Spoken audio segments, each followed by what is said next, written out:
जिन sector को मैंने recommend किए हैं उसमें अपनी पोजीशन को इंक्रीज करिए। This is the best strategy. अपने आप को कंट्रोल करके रखिए कि आपको तुरंत स्टॉक में एवरेज नहीं करना है। बहुत से प्राइसेस आपको अट्रैक्टिव लग रहे हैं, आपने और जाकर खरीदारी कर ली, नहीं, रुकिए, अभी मार्केट की गिरावट शुरू हुई है। हाय एवरीवन, हम लोग आज बात करने वाले हैं जियोपॉलिटिकल टेंशंस के ऊपर and the US Iran and Israel war. तो आज इस कॉन्टेक्स्ट पे और इस टॉपिक पे हमारे साथ बात करने के लिए हमने बुलाया है doctor Ravi Singh. Hello sir, आपको यहाँ वेलकम करते हैं हम। तो पहली बारी मैं ये जो डिस्कशन है इसको स्टार्ट करना चाहूँगी, वो आप क्या कहते हैं कि अभी जो ये इशू है इसको नॉर्मल रिटेल इन्वेस्टर्स के लिए कि क्या चल रहा है मार्केट में? देखिए, जियोपॉलिटिकल टेंशन किसी के लिए अच्छा नहीं होता है, और जिस हिसाब से अभी ये वॉर चल रही है उसकी वजह से जो इंडियन रिटेलर है वो भी डरा हुआ है और इंटरनेशनल रिटेलर भी यहाँ पर डर के साथ जी रहे हैं। अब इस समय अगर आप देखें तो बहुत से डेवलपमेंट आए हैं देखने के लिए। अगर मैं थोड़े से उसके हाईलाइट करना चाहूँ, एक एक करके आपको पॉइंट एक याद दिलाना चाहूँ, तो आप उससे ज्यादा बेटर इक्विटी मार्केट का आइडिया लगा सकते हैं। इस समय देखिए, सबसे पहले ये वॉर स्टार्ट कहाँ पे हुई थी, क्या शुरू हुआ था? सबसे जो यूएस और इजराइल और ईरान, ये सारे फैक्टर को अगर समझने की कोशिश करें तो कहीं ना कहीं से ये एक सत्ता परिवर्तन से स्टार्ट हुआ था, जो कि बाद में अब क्रूड ऑयल और जो है एक तरीके से एनर्जी प्रोडक्ट के ऊपर आकर नजर आ रहा है। अब सबसे पहले क्या हुआ, ऐसा क्यों देखने को मिला? ईरान के अभी तक के बिहेवियर से ये साफ साफ जाहिर हुआ है कि ईरान पीछे हटने वाला नहीं है और वो अपनी स्ट्रेटेजी को लॉन्ग टर्म पर खींचने पे आमादा है। किस तरीके से? अगर ईरान की पूरी स्ट्रेटेजी को अब तक आप कैलकुलेट करने की कोशिश करें तो आपको क्लियर होता है कि ईरान यही चाहता है कि ये वॉर थोड़ी और लंबी चले। क्यों? एग्जाम्पल के लिए मैं आपको बताऊं तो सिर्फ एक पोर्ट पर हमला करने की कॉस्ट जो अभी रिसेंट आपने देखा था, उसको अगर देखें तो 30 करोड़ डॉलर के आसपास की बैठी थी, जो कि बजट में साफ साफ जो है यूएस के ऑफिशियल्स ने ये कहा कि हमारा जो बजट है वो इसकी वजह से इंक्रीज हो गया है। तो अब कहीं ना कहीं से इकोनॉमिक वॉर जो है वो बढ़ते हुए अब हर एक स्टॉक मार्केट को यहाँ पर इम्पैक्ट कर रही। तो ओवरऑल आपको ये स्ट्रक्चर समझना है कि आपके पास अगर पोर्टफोलियो है, आपके पास अगर स्टॉक है, तो आपको भी इस वॉर से सीधे लेना देना है, क्योंकि आपका बड़ा नुकसान या फिर आपको बड़ा फायदा भी मिल सकता है। और उसके लिए तो मुझे लगता है कि मास्टर ट्रेडर्स के इस प्रोग्राम को आपको यहाँ पर फॉलो करना चाहिए। ये हमने बात कर ली थोड़े ग्लोबल लेवल की, हमने बात कर ली कि ग्लोबल सिनेरियो जो भी वॉर का चल रहा है वो क्या है। तो अब हम इंडियन स्टॉक मार्केट पे आ जाते हैं। हम लोगों ने कुछ पिछले हफ्तों में देखा है कि जो ये वॉर है इसने इंडियन स्टॉक मार्केट पे कैसा इफेक्ट रखा है। तो इस पे आपका क्या ओपिनियन होगा? देखिए, इंडियन स्टॉक मार्केट पे जो पैनिक सेलिंग है वो सिर्फ यहाँ पर ट्रम्प के स्टेटमेंट की वजह से आपको ज्यादा देखने को मिली। लेकिन अभी जो कल का एक स्टेटमेंट आया, कल का मतलब है जब ये प्रोग्राम आपका रिलीज हो रहा होगा तो आपको साफ साफ ये नजर आएगा। ट्रम्प ने इक्विटी मार्केट से, अगर स्टॉक मार्केट इस तरीके से गिरता रहा तो ऐसा है कि कहीं ना कहीं से इकोनॉमिक संकट और बड़ा हो जाएगा। तो ये ट्रम्प की कंट्री यानी यूएस के लिए भी अच्छा नहीं है, यूरोजोन के लिए भी अच्छा नहीं है, यूरोप के लिए के साथ में अगर एशियाई देशों को देखें तो वहां के लिए भी अच्छा नहीं है। तो इसी वजह से इक्विटी मार्केट में थोड़े बहुत आपको जिगजैग डाउनफॉल देखने के बाद थोड़ा पुल बैक देखने को मिल रहा है। लेकिन अगर ये टेंशन, वॉर का टेंशन थोड़ा और बढ़ा तो अभी एनर्जी वॉर यहां पर ज्यादा दिखाई देगी कंपेयर टू कि आपको स्टॉक मार्केट को इतनी बड़ी गिरावट दिखाई दे। और मुझे ऐसा लगता है कि यहां पर आपको बहुत क्रूशियली अपने पोर्टफोलियो की तरफ नजर बनाकर रखनी चाहिए।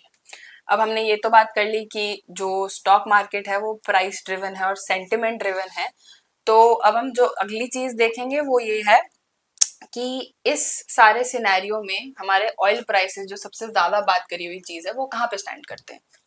देखिए, ऑयल प्राइसेस के गणित को समझना, मैं बहुत शॉर्ट में बताने की कोशिश इसलिए कर रहा हूँ क्योंकि डेटा बहुत ज्यादा हो चुका है, बहुत ज्यादा चीजें आ चुकी है, लेकिन शॉर्ट में कुछ पॉइंट निकालने की कोशिश करते हैं।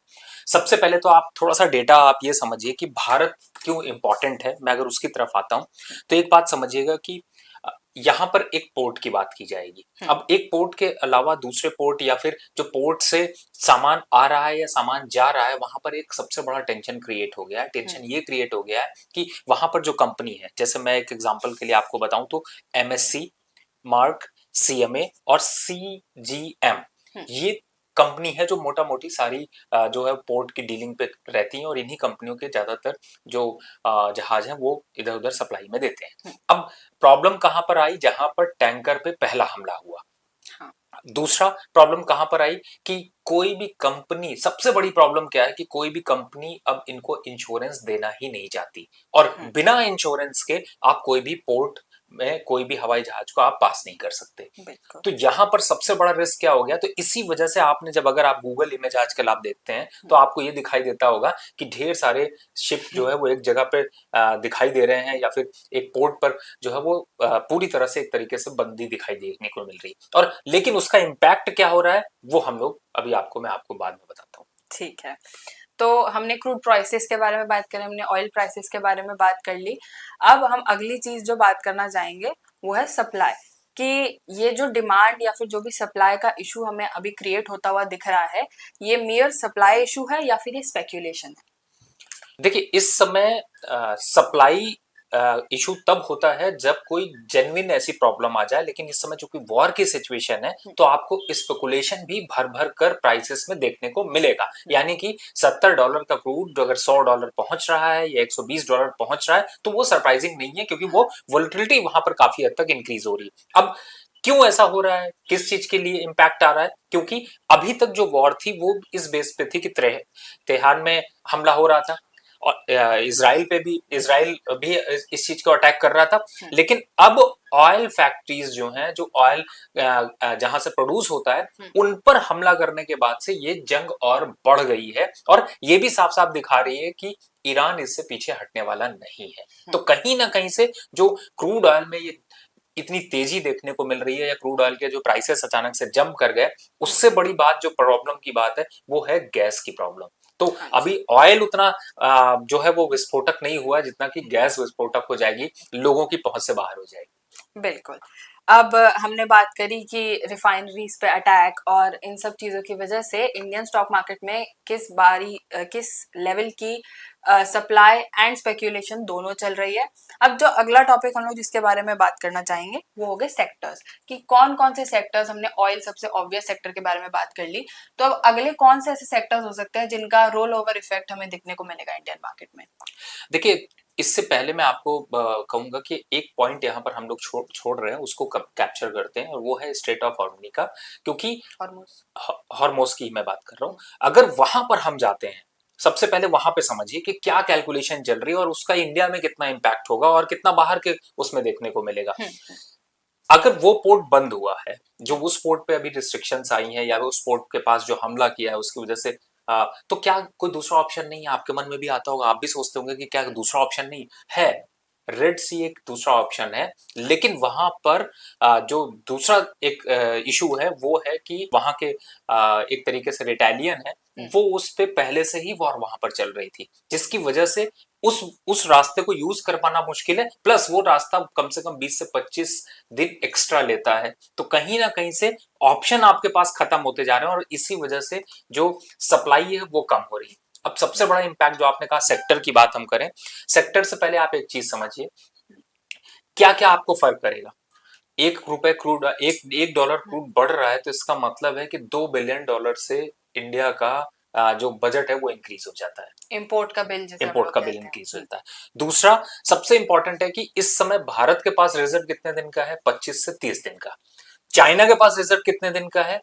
75 to 80 डेज का। जापान के पास कितने दिन का रिजर्व है? उनके पास है 65 to 70 डेज का। यानी कि भारत की जो डिमांड है और भारत की जो चीजें हैं वो देखा जाए तो थोड़ी सी कम यहाँ पर है, रिजर्व हमारे पास कम है। दूसरा जो गैस की बात जो है, जो इंपॉर्टेंट है, जिसकी वजह से ये एनर्जी पावर वॉर इतनी छिड़ रही है, उसमें अगर देखें तो जब यूक्रेन और रशिया का जब युद्ध स्टार्ट हुआ था, 4 साल हो गए, अभी तक खत्म नहीं हुआ, सोल्यूशन नहीं मिला। उसकी वजह से कतर ने सबसे ज्यादा सप्लाई गैस की बढ़ाई थी, और विश्व का 20% का हिस्सा कतर जो है वो प्रोवाइड करता है गैस में। अब हुआ क्या कि कतर ने भी अपने एनर्जी पावर जो प्रोडक्शन था उसको कट कर दिया। तो अब उसका इंपैक्ट क्या हुआ कि कहीं ना कहीं से मार्केट में वो पूरी तरह से एक एनर्जी वॉर यहाँ पर अब देखने को मिल रही है।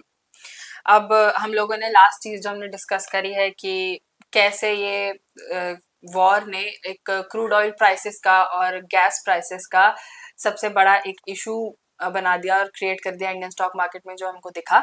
अब एक लास्ट क्वेश्चन सर मैं आपसे पूछना चाहूंगी कि आफ्टर ऑल ऑफ दिस, अगर किसी रिटेल इन्वेस्टर को अपनी इन्वेस्टमेंट स्ट्रेटेजी बनानी हो मार्केट में आफ्टर ऑल दीज इवेंट्स, तो हम लोग कोई रिटेल इन्वेस्टर्स लाइक मी या समबडी एल्स, तो वो कैसे अपनी रिटेल इन्वेस्टमेंट स्ट्रेटेजी को बनाएगा?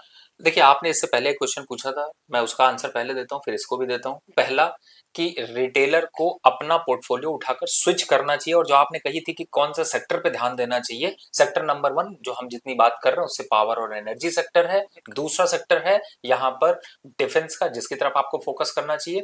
तीसरा सेक्टर जो यहाँ पर आपको फोकस करना है वो है फार्मा, क्योंकि फार्मा जनरली निगेटिव कोरिलेशन होता है निफ्टी के साथ में, तो आपको थोड़ा अपसाइड मोमेंटम देखने को मिल सकता है। और घूम फिर कर अगर बात की जाए तो बैंकिंग काउंटर को आप इग्नोर नहीं कर सकते हैं। यानी कि आपका जो पूरा पोर्टफोलियो जो दूसरी तरफ है, चाहे इंफ्रास्ट्रक्चर की तरफ हो, ऑटो की तरफ हो, या फिर आप रियल एस्टेट की तरफ रखा है, या फिर आपने शुगर इंडस्ट्री की तरफ रखा हुआ है, यानी कि एफएमसीजी की तरफ भी है, तो आपको थोड़ा सा वहां से शिफ्टिंग करके इस सेक्टर की तरफ आना चाहिए, पहला।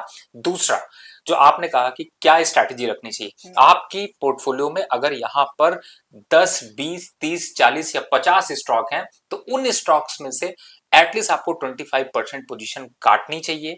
सेक्टर एलोकेशन, सेक्टर शिफ्टिंग यहां पर करनी चाहिए। वीडियो को ध्यान से सुनिए, पीछे रिपीट करके सुन लीजिए इसको। इस तरीके से आप उस सेक्टर को काट कर वापस से इन सेक्टर की तरफ, जिन सेक्टर को मैंने रिकमेंड किए उसमें अपनी पोजीशन को इंक्रीज करिए। This is the best strategy. और जो वॉर अभी चल रही है इसमें अपना सफेद झंडा खुद लहरा कर रखिए, मतलब कि आप अपने आप को कंट्रोल करके रखिए कि आपको तुरंत स्टॉक में एवरेज नहीं करना है। ऐसा नहीं करना है कि आपने बस इस बहुत से प्राइसेस आपको अट्रैक्टिव लग रहे हैं, आपने और जाकर खरीदारी कर ली। नहीं, रुकिए, अभी मार्केट की गिरावट शुरू हुई है, ये गिरावट थोड़ी लंबी चल सकती, और उस अपडेट के लिए आपको इसी यूट्यूब चैनल पे बने रहना है। तो आपने सुन लिया, यहाँ पे खुद सुना डॉक्टर रवि सिंह से। तो आप अब अपनी पोर्टफोलियो को कैसे एलोकेट करेंगे वो हमें जरूर बताइएगा, and please like, share and subscribe to Master trust.